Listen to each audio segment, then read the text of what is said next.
ರಾಮಾಯಣದಲ್ಲಿ ನೂರಾರು ಜನ ಸೇರಿ ಭಕ್ತರಿಂದ ಶ್ರೀಮತೇ ರಾಮಾನುಜಾಯತೆ ನೀವು ಹೇಳಿ ಶ್ರೀಮತೇ ರಾಮಾನುಜಾಯತೆ.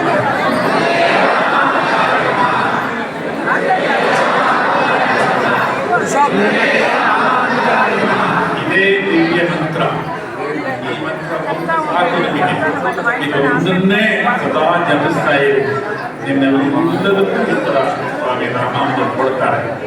ನಾವು ಈ ವರ್ಷ ನವೆಂಬರ್ 25ನೇ ತಾರೀಕು ಬೆಂಗಳೂರಿನ ಅರಮನೆ ಮೈದಾನದಲ್ಲಿ ಒಂದು ಮಹಾಶ್ರೀ ವೈಷ್ಣವ ಸಂಗಮವನ್ನು ಮಾಡ್ತಾ ಇದ್ದೀವಿ. ನೀವೆಲ್ಲ ಅದರಲ್ಲಿ ಭಾಗವಹಿಸಬೇಕು.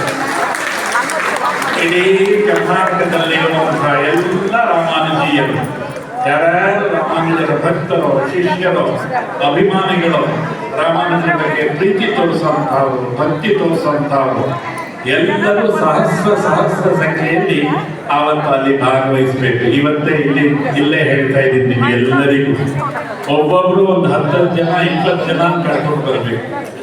ಇಡೀ ಜಗತ್ತಿಗೆ ಆ ರಾಮಾನುಜರ ದಿವ್ಯ ಶಕ್ತಿಯ ದರ್ಶನವನ್ನ ನೀವೆಲ್ಲ ಸೇರಿ ಮಾಡಬೇಕು. ಬೆಳಗ್ಗೆಯಿಂದ ಸಂಜೆಯವರೆಗೆ ಸಮಾವೇಶ ಇರುತ್ತೆ.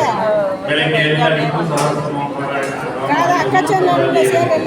ಮಧ್ಯಾಹ್ನ 4 ಗಂಟೆಗೆ ನಮ್ಮ ಇಡೀ ಭಾರತದಲ್ಲಿರುವಂತಹ ಎಲ್ಲ ಯತಿಗಳು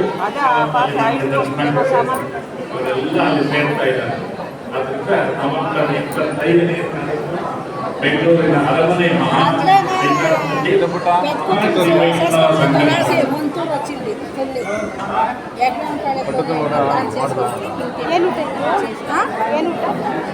ಊಟ ಏನಿತ್ತು? ಅನ್ನ, ರಸಮ್, ಅನ್ನ ಸಾಂಬಾರು, ಪಾಯಸ, ಮೊಸರು,